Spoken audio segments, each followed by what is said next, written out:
500 का पेट्रोल हो जाएगा, 600 का डीजल हो जाएगा, नरेंद्र मोदी को वोट देंगे। अरे बाप रे, मतलब कि 500 का पेट्रोल, 600 का डीजल, फिर भी नरेंद्र मोदी। बिल्कुल।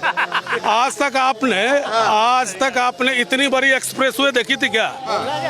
दिल्ली से मुंबई नहीं, अब तो अमेरिका के टक्कर का रोड बन रहा, अमेरिका इवन उससे बढ़िया। 100 वंदे भारत अभी मिल गई है पूरे भारत को। अच्छा, कभी किसी अमेरिकन प्रधानमंत्री को आपने देखा हेलो मोदी जी? कभी देखा? इवन वाजपेयी की बात कर रहे हैं हम। बताइए। और अब ये सब कैसे हो रहा है? तो वो मोदी है ना, मोदी है तो मुमकिन है। और राहुल गांधी है तो? अरे किसकी बात कर, चिरकुट की बात कर, पप्पू है। काहे चिरकुट, काहे पप्पू, क्या वजह है? अरे एक भी उपलब्धि उसका बताइए ना आप मुझे, एक भी उपलब्धि राहुल गांधी का बताइए। गरीबों के लिए खड़े हुए हैं वो। कौन सा गरीब? कौन सा गरीब? वो उसने गरीब को गरीब और गरीब बनाया, अपने अमीर हो गया, गरीब को गरीब बनाया। बोलने का ढंग नहीं, कहते मैं कैम्ब्रिज से पढ़ के आया हूँ, बोलने का नहीं, कुछ से कुछ बोलते हैं। क्या बोलते बताइए आप? मणिपुर की बात करते हैं। 1993 में मणिपुर हुआ था, अभी तो हमारे होम मिनिस्टर बोलने के लिए तैयार थे। उस समय तो होम राज्य मिनिस्टर, होम राज्य मंत्री उसको भेज दिया। तो कांग्रेस किस मुंह से मोहब्बत की बात करता है? अच्छा, तो क्या लग रहा है मोदी को फिर से? आज मोदी ने स्पीच दिया लाल किला से, क्या अगले साल भी प्रधानमंत्री के तौर पे नरेंद्र मोदी स्पीच दे पाएंगे? अगले साल 20-40 तक सीट खाली नहीं है, नो वैकेंसी, रिजर्व कर दिया है। बिल्कुल। मोदी के बाद योगी तैयार है, कहाँ सीट ही नहीं है भाई। हाँ बाबा जी, मोदी के बाद योगी बोल रहे हैं। अरे ये तो जनता है भाई, सब जानती है। अरे इंदिरा गांधी ने नसबंदी चलवा दिया था, तो कांग्रेसियों की जमानतें जब्त हो गई थी। हाँ, तो अभी 8 महीना बाकी है। अभी ये कहना नामुमकिन है कि कौन होगा कौन नहीं, ये तो वक्त बताएगा। अच्छा, एक बात रही, आपका भी हुआ था बता रहे कि हिंदुस्तान को 100 ट्रेनें मिल गई हैं वंदे भारत। ये बता दो कि एक वंदे भारत यहाँ से बनारस तक जाती है। हाँ, तो एक वंदे भारत को निकालने के लिए 100 वंदे जो लोकल ट्रेनें हैं, कोई 17 घंटा, कोई 18 घंटा, कोई 6 घंटा, कोई 10 घंटा लेट जाती हैं। ये बताओ अब इसमें हमारे देश में 65% गरीब इंसान हैं। कितने परसेंट? 65%। 35% लोग पैसे वाले हैं। अब तो ये 65% को तो 16 घंटा, 17 घंटा, 18 घंटा, 6 घंटा, 10 घंटा लेट कर दिए। हाँ, 35% वालों को निकालने के लिए। मोदी ने कुछ काम किया कि नहीं किया? क्या चीज? मोदी सरकार ने हाँ, 9 साल में कुछ काम? हम बता रहा हूँ, गरीबों के लिए, किसानों के लिए, मजदूरों के लिए कोई काम नहीं। कोई काम नहीं हुआ? नहीं। एक बात बताओ, हाँ। किसान आके दिल्ली को घेर के बैठे थे, तो ये मोदी जी कहाँ गए थे? किसानों से मिलने के लिए कच्छ भुज। अच्छा, कच्छ भुज 1 साल 1 महीना यहाँ बॉर्डर पे बैठे रहे हैं। हाँ? फिर वही काम हुआ, किसानों को मार करके ना। जवाब देता हूँ यहाँ भैया, मोदी सरकार ने कोई काम नहीं किया, किसानों के लिए कोई काम नहीं किया भाई। इनके लिए एक सेकंड, हैरानी की बात है कि बाबा जी का सबसे बड़ा बात सुनने के बाद ये लगता है कि ये जो जिस तरीके से कह रहे हैं कि भारत का जो विकास 7 एम्स से 15 एम्स पे ले आना, ठीक है। जो 5 यूनिकॉर्न कंपनी थी उसको 100 पे ले आना, ठीक है। बुलेट ट्रेन की संख्या बढ़ा देना, उसके बाद हाईवे की संख्या बढ़ा देना। पाकिस्तान जो कहता है कि अरे जो झंडे पे चांद होना और अरे झंडे पे चांद होना और चांद झंडे पे होना, इसमें बहुत बड़ी फर्क है। ठीक है, ये मोदी जी के आने के बाद यहाँ इतनी बड़ी भीड़ खड़ी हुई है, वरना यहाँ माइक अभी चलता रहता कि जरा अपने नीचे ध्यान दीजिए कहीं बम ना पड़ाओ। अच्छा, ये मोदी जी की मुद्दा बहुत बड़ा मुद्दा है। देश सुरक्षित है, इसीलिए देश तरक्की कर रहा है। और मोदी जी बात कर रहे विकसित भारत की, वो बात करते थे कि गरीबी हटाओ, गरीबी हटाते हटाते खुद ही सबके सब अमीर हो गए। सोनिया गांधी और ये जमानत पे हैं, राहुल गांधी जमानत पे हैं, फिर भी नेशनल हेराल्ड का जो पैसा गमन करके बैठे हुए। और नेशनल हेराल्ड का जो पैसा वो किसका है? स्वतंत्रता सेनानियों का। इस पे इनकी जबान नहीं निकलेगी। 1947 में इन्होंने नरसंहार कराया, 1984 में इन्होंने कराया, उसके बाद देश में हर दंगे में इनका नाम आया। एक तरीके से देश को हमेशा इन्होंने लूट पाट तुष्टीकरण के उसमें लेके गए। और कांग्रेस और इनके जो चमचे जो I.N.A वाले जो सारे घूम रहे 26 चिरकुट, इनकी भी बात करें 26 चिरकुट की ना, तो ये सारे देश को लूट रहे हैं। पर जो आज देश के लिए काम करने आया, 100 करोड़ जनता उनका समर्थन करना चाहती है, तो उनको एक नेता कहता है कि उनको वोट देने वाला राक्षस है। हैरानी की बात है कि इस देश में नरेंद्र मोदी चाय वाला का बेटा होके गरीबों की बात करता है, 80 करोड़ लोगों को राशन देता है, फ्री वैक्सीन देता है। पर ये लोग अगर होते तो इसी कोविड टाइम पे पूरा देश बेच देते और देश बेचकर और क्या नाम है अपना पूड़ी आलू खा रहे थे। आता ही नहीं, वो आता ही नहीं। अगर मोदी नहीं होते तो? हाँ बिल्कुल, मोदी ने लाया। वो और क्या हो रहा है? मैं बोल रहा था पहले, मोदी ने लाया। मोदी को कोरोना लाते हैं, पर सुनिए, पाकिस्तान, अमेरिका और चीन में ओसामा बिन लादेन लाए हैं। हैरानी की बात है कि मोदी का विरोध करते करते ये जमीन चाटने लगे हैं। ये भूल गए हैं कि नरेंद्र मोदी अगर देश में नहीं होते तो कोविड के टाइम पे चाचा भी कहीं लुढ़के पड़े होते। सिंधु बॉर्डर के ऊपर इतनी भीड़ भड़ाका इलाका था, इसमें से कोई भाई भी गया होगा, किसी ने मास्क लगाया था, किसी ने मास्क लगाया था, जो मास्क वाले थे वो भी मास्क उतरवा दिया गया था। जो ये कह रहे हैं ना किसान आंदोलन, ये किसान आंदोलन वाले कहाँ चले गए? मेवात में दंगा होता कहाँ चले जाते हैं, नागलोई में दंगा होता कहाँ चले जाते हैं, और यही राजस्थान में लाठी पड़ती है किसानों पे कहाँ गायब हो जाता है? वो टिकट डकैत कहाँ गायब हो जाता है? हैरानी की बात है कि पंजाब में लाठी पड़ती है, गायब है। महाराष्ट्र में लाठी पड़ती है जब इनका आघाड़ी दल के सरकार होता है तब गायब है। पर एजेंडा चलाने के लिए एमएसपी चिल्लाते हैं। अब वो आंदोलन कहाँ शांत हो गया? कहाँ गया वो आंदोलन? एजेंडा चला रहे थे, उसका सारा निकला ना, कौन कौन उसमें शामिल था, कहाँ से फंडिंग आ रही, कहाँ से फंडिंग आ रही थी, सारा का सारा देश देख रहा है। देश ने समर्थन दिया। उसके बाद उत्तर प्रदेश का चुनाव हुआ, किसान आंदोलन के बाद भी उत्तर प्रदेश ज्यादा सीटों से जीते ना। तो ये किसान आंदोलन हो गया, शाहीन बाग हो गया, बिरयानी खाने का अड्डा हो गया, ये जितने आंदोलन CA/NRC ये सारे ये सब खत्म हो गए। मैं सिर्फ इतना पूछ रहा था, ये किसान बताओ, शिवम यादव नाम है, शिवम नाम है, वो कह रहे थे, अभी बता रहे थे किसान आंदोलन से कि मोदी जी ने जब सारे बिल वापस ले लिए तो फिर काहे का आंदोलन करेंगे? उनका यही काले कानून की वापसी थी, मोदी जी डर के मारे ले ली वापस, उन्होंने वापस कर दिया, फिर क्या इसीलिए आंदोलन खत्म किया। तो क्या मोदी सरकार ने कुछ काम किया देश के लिए, कुछ उन्नति किया? मुझे तो नहीं लगता। देखिए फैसले लिए हैं, कुछ अच्छे बैकफायर होकर गए, कुछ आगे बड़े अच्छे किए हैं, लेकिन ये नहीं है कि मतलब सब अच्छे किए हैं सब खराबी किए हैं। मणिपुर जैसी हिंसा पे आज तक बोल नहीं पाया, संसद में अविश्वास प्रस्ताव। एक मिनट रुक जाइए, अरे एक सेकंड मैं भी बता दे रहा हूँ, इनका एजेंडा सुन लो।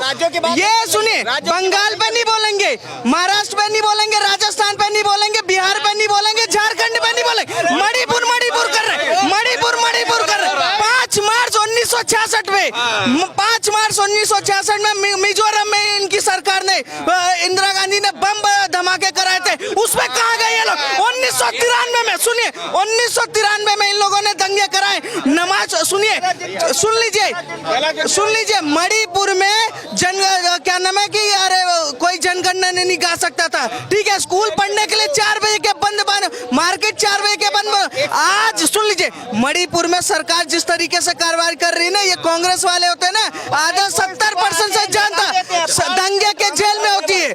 सरकार सुनिए, मणिपुर कर रहे हैं, बंगाल में इनकी अम्मा बैठी हुई है जहाँ पर हिंदुओं का नरसंहार हो रहा है, राजस्थान में जो हो रहा है वो उस पर कौन जवाब देगा? राजस्थान में राजस्थान में एक दलित लड़की का कपड़ा उतार के रेप करके जला देते, उस पर जवाब नहीं आता क्योंकि मोनोप्लिंट है, एजेंडा है। क्यों एजेंडे पे काम कर रहे हो? एजेंडे पे क्यों आप काम कर रहे हो?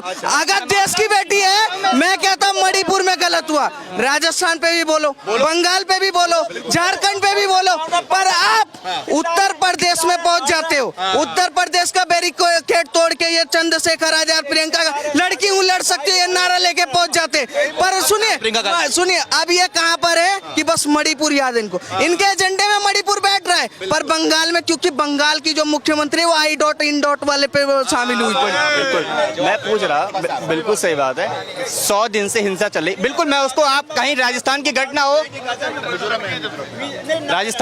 कहीं की घटना हो, उसको आप जस्टिफाई नहीं कर सकते हैं, बलात्कारों को जस्टिफाई नहीं किया जा सकता, लेकिन वहाँ पे कानून व्यवस्था की स्थिति इतनी ज्यादा खराब हो चुकी है, 100 दिन से आप देख रहे हैं क्या चल रहा है। एक मिनट, और उसके बाद हमारे मोदी जी आते हैं, बहुत अविश्वास प्रस्ताव लाने के लाया जाता है उनके खिलाफ, तब वो बोलते हैं, भाषण देते हैं, 1 घंटा कुछ मिनट तक अपना वही चलता है कि वो छोड़ो, आज उन्होंने 90 मिनट का भाषण दिया लाल किला से, क्या अच्छा लगा?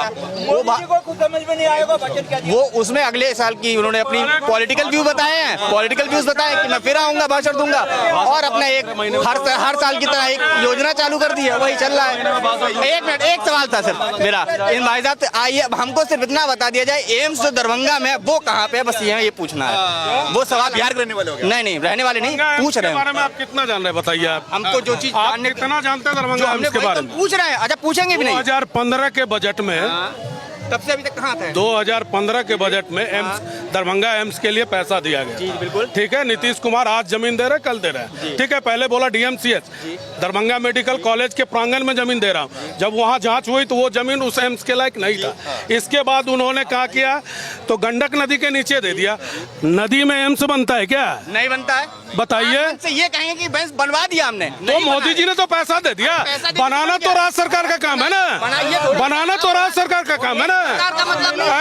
और एक चीज बता देते हैं, एक चीज हिंदी में एक कहावत है, हाथी चले बाजार, 4 कुत्ते भूखे हजार, कुछ नहीं होने वाला है। मोदी जी 2/3 मेजोरिटी से आने वाले आ चुके हैं ऐसे तो अब की बार गई फेंकू सरकार, बनाएगा फिर आप, चाहे आप चाहे प्रधानमंत्री कौन बनेगा? प्रधानमंत्री राहुल गांधी कोई था नहीं। राहुल गांधी का नाम जैसे बता रहे हैं, जैसे इन्होंने अपने गठबंधन का नाम रख लिया I.N.D, उसी तरह राहुल गांधी का नाम प्रधानमंत्री रख दे, उसी लायक है वो। जैसे गांव में जो काबिल लोग होते हैं ना, उसको वकील साहब, डॉक्टर साहब कहा जाता है। अच्छा। इसीलिए उसको प्रधानमंत्री कह दे। इस जीवन में तो वो प्रधानमंत्री, जब तक मोदी और योगी जिंदा है भारत में, इस जीवन में तो वो प्रधानमंत्री नहीं बन सकता। और एक चीज बता दे, कांग्रेसियों कान खोल के सुन लो, यही हाल रहा तुम्हारा या तुम्हारे दल का, दूसरे भाजपा के वोटर को राक्षस बोलते हो, तो 2014 में 42, 2019 में 52, इसमें दहाई में भी नहीं जा पाओगे। बिल्कुल, कहां से जीतोगे? दिल्ली साहब, बिहार में नीतीश कुमार अकेले 1 सीट लड़के दिखा दे, जीत नहीं सकता। 14 में क्या हुआ? 1 सीट है ना, क्या हुआ? आजा महाराष्ट्र, आजा उत्तर प्रदेश, कहां बीजेपी का क्या कर लोगे तुम? राजस्थान क्या कर लोगे? कुछ से किस्मत बदलेगी इनकी? किस नाम बदलने से अगर होता तो मैं नरेंद्र मोदी हो जाता। अच्छा, क्या बात है, कोई फर्क नहीं पड़ने वाला नाम बदलने से। इनका बोलने से कोई फर्क नहीं पड़ता। क्या होगा? सुनो, अभी 4 स्टेट में सरकार गई है बीजेपी की, 4 स्टेट में। स्टेट से यहाँ सेंट्रल की बात करो ना। मोदी जी झंडा लेके बैठ गए थे वहाँ पे, मैं भाषण दूंगा 4 स्टेट में भाषण। आपने पूछा, एक सेकंड, आप बोलेंगे नहीं? आप बोले, आपने पूछा 9 साल में मोदी जी ने क्या किया? कांग्रेस पार्टी को फंड एक सेकंड। चीन से और किसका होता? अभी आपने पूछा मोदी जी 9 साल में क्या किया? हमारे देश में कितनी IIT थी? हमारे 2014 से पहले हमारे देश में कितनी IIT थी? 6। आज हमारे देश में 34 IIT। अच्छा, ठीक है, हमारे देश में कितनी एयरपोर्ट थी? आज कितनी है? आज ग्रीनफील्ड एक्सप्रेसवे कितनी थी? आज कितनी है? आज दिल्ली का हाल देख लो। अगर कुछ गलत करोगे तो जोगी का बुलडोजर चलेगा, मोदी का बुलडोजर चलेगा। अगर हिंदुस्तान में रहना है तो वंदे मातरम कहना होगा, जय भारत माता की जय कहना होगा, नहीं तो कान खोल के सुन लो, मोदी जी आ रहे हैं रिटर्न। आज तक कोई प्रधानमंत्री लाल किला के प्राचीर से बोला था कि मैं आ रहा हूँ? मोदी जी 14 में कितनी अर्थव्यवस्था थी हमारी? कह रहा आएगा, मैं कह रहा हूँ जाएगा मोदी। तो मोदी कितनी अर्थव्यवस्था थी हमारे देश की? 10वां। अभी हमारी कितनी है? $5 ट्रिलियन। मैं 5वीं अर्थव्यवस्था हूँ। और मोदी जी ने आज लाल किला के प्राचीर से बोला कि मैं 2024 में आऊंगा और 26 में हमारी अर्थव्यवस्था दुनिया की 3री अर्थव्यवस्था होगी। अभी चंद्रमा के दक्षिणी ध्रुव पर कोई पहुंचा था क्या? अभी हमारा चंद्रयान पहुंच रहा है ना, पहुंचा था क्या? खड़के भी वही बोल रहे हैं, खड़के बोल रहे हैं मोदी जो आज लाल किले से तिरंगा फहरा रहे हैं ना, वो अगले साल अपने घर से फहराएंगे। खड़के ढरके फरके क्या बोलेंगे, बोलने आता नहीं है। कितना वोट है कर्नाटक में, कितनी सीटें हैं? अब बीजेपी तो इस बार कचूमर निकालेगी। चंद्रयान मोदी ने क्या किया था? लाल किला किसने बेचा है? जिंदल को 25 साल की लीज पे दिया है। 26 चोर, 26 का 26 चोर, 5 लाख सारे बेल पे, सारे बेल पे। अच्छा मेरी बात बेल पे बता रहे हैं उनका, आप मुझे किसी चीज में अरेस्ट करते हैं तो मेरे पास ऑप्शन क्या है बेल लेने के अलावा? नहीं तो गिरफ्तार कर देंगे। मैं क्या करेंगे? कुछ करोगे तभी तो गिरफ्तार करेंगे। पहले कुछ करोगे तभी तो गिरफ्तार। पहले मेरी बात सुनो, पहले सिसोदिया जेल में है ना। केजरीवाल जी बोल रहे थे बहुत, एक सेकंड, केजरीवाल जी बोल रहे थे,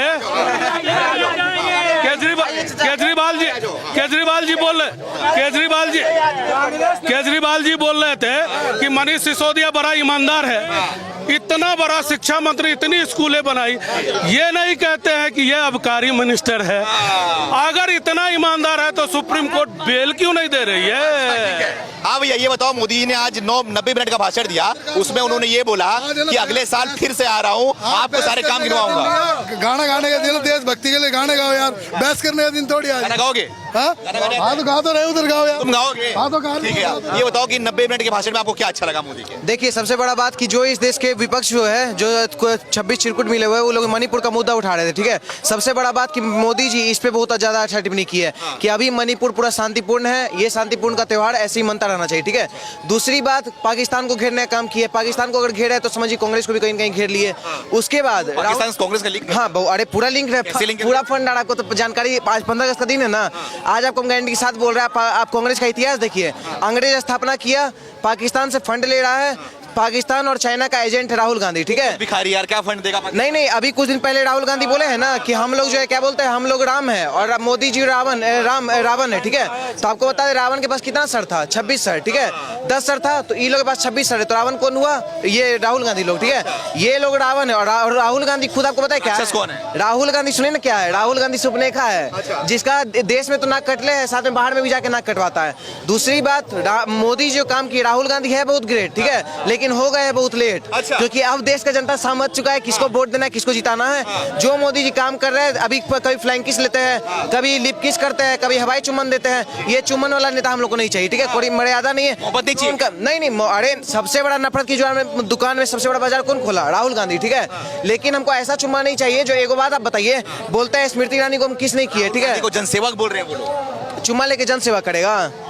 गजब बात करें। उनको तो युवा का लीडर भी बोला जाता है लोग को। तो क्या युवा को क्या प्रदर्शन कर रहे हैं? कैसे जाके चुम्मा लो?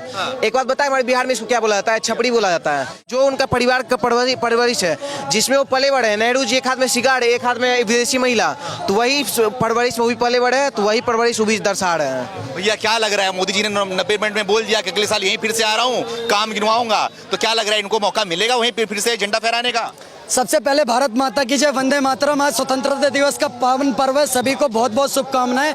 आज हमारे देश के यशस्वी प्रधानमंत्री नरेंद्र मोदी जी ने लाल किले की प्राचीर से पूरे देश को संबोधित करा और 140 करोड़ लोगों के गौरव की बात करी, प्रतिभा की बात करी। तो वहीं दूसरी तरफ कांग्रेस पार्टी के अध्यक्ष वहां पर शिरकत भी नहीं करी उन्होंने, वो कुर्सी खाली रह गई। एक तरफ खुद को राष्ट्रभक्त बताते हैं और पार्टी का नाम रखते हैं इंडिया, और दूसरी तरफ जब भारत के गौरव का विषय है लाल किले की प्राचीर से आज स्वतंत्रता दिवस का मौका है, तो वहां पहुंचते भी नहीं है। अब आपने पूछा सवाल पत्रकार महोदय कि प्रधानमंत्री जी ने दोबारा कहा यहां से लाल किले से झंडा फहराने के बाद, तो एक तरफ आत्मविश्वास है कि देश के 140 करोड़ लोगों का साहस है और विश्वास है, इस बल पर वो बोल रहे हैं कि हम लाल किले की प्राचीर से 2025 में भी तिरंगा फहराएंगे। और दूसरी तरफ कांग्रेस पार्टी जो कि बिलबिला रही है, जिनके पास कोई नैरेटिव नहीं है, कोई मुद्दा नहीं है, उनके नेता रणदीप सुरजेवाला जी क्या कहते हैं? देश की जनता को राक्षस कहते हैं। अच्छा, देश की जनता को राक्षस कहते हैं। मैं रणदीप सुरजेवाला से पूछना चाहता हूं, रणदीप सुरजेवाला जी और कांग्रेस पार्टी, आप एक बात बताइए, आप कह रहे हो जो बीजेपी को वोट देता है वो राक्षस है। 2014 में जिन 100 करोड़ लोगों ने भारतीय जनता पार्टी की सरकार बनाई, क्या वो राक्षस हैं? 2019 में जो देश के लोगों ने 307 सीटें भारतीय जनता पार्टी को दिलाई, क्या आप उन सभी को राक्षस कह रहे हैं? क्या जिस प्रदेश में भारतीय जनता की पार्टी की सरकार है वहाँ के सब लोग राक्षस हैं? आज इन लोगों के पास कोई मुद्दा नहीं है, कोई नैरेटिव नहीं है और ये केवल दिखावे के देशभक्त हैं। आप इनको एक बात याद दिलाना चाहूँगा, ये वही भारत है जिन्होंने इंदिरा गांधी को प्रधानमंत्री बनाया, ये वही भारत है जिन्होंने पंडित जवाहरलाल नेहरू को प्रधानमंत्री बनाया, ये वही भारत है जिसने सोनिया गांधी जो कि इटली से आई उनको भी स्वीकार करके सांसद बनाया। और आपके युवा नेता राहुल गांधी 58 साल के युवा नेता राहुल गांधी जी अनाप शनाप बोलते फिर भी भारत की जनता उन्हें प्यार दे रही है। उसके बावजूद अगर आप भारत के लोगों को राक्षस कह रहे हैं तो ये जनता आपको सबक सिखाने का काम करेगी, क्योंकि नजर नहीं है नजारों की बात करते हैं और जमीन पर चांद सितारों की बात करते हैं और ये हाथ जोड़ करके बस्तियों को लूटने वाले भरी सभा में सुधारों की बात करते हैं। ताली बजाओ भैया, ताली बजाओ सब लोग। इन लोगों के पास कोई एजेंडा नहीं है सर। एक बात बताइए, आज लाल किले की प्राचीर से प्रधानमंत्री जब बोल रहे हैं तो देश के विकास की बात कर रहे हैं, वो रोजगार की बात कर रहे हैं, वो आम जनमानस की बात कर रहे हैं। दूसरी तरफ आप क्या नफरत की बात कर रहे हैं। अगर अपन इतना ही आपको देश से प्यार था तो मल्लिकार्जुन खड़गे को वहां होना चाहिए था, नहीं होना चाहिए था? क्या पैगाम देना चाहते हैं आप पूरे विश्व की जनता को? आज दूसरे देश के भी लोग आए हुए थे, दूसरे देश के राष्ट्र अध्यक्ष सब आए हुए थे, वहां पर एक कुर्सी खाली रह गई, पूरे विश्व ने देखा। आप क्या पाकिस्तान के साथ पाकिस्तान की तरह काला दिवस मना रहे हैं? मैं ये कांग्रेस पार्टी से सवाल करना चाहता हूं, क्योंकि आपने कल देखा होगा बुर्ज खलीफा से पाकिस्तान का झंडा नहीं लहराया गया और वो नहीं चला, और कल रात के 12 बजे भारत का झंडा प्रधानमंत्री की तस्वीर के साथ लहराया गया। इसीलिए कहना चाहता हूँ, कुछ लोगों के झंडों पर चांद है और कुछ लोगों के झंडे चांद पर हैं। तो झंडे पर चांद होने में और चांद पर झंडा होने में औकात का फर्क है, औकात का फर्क है। भारत माता की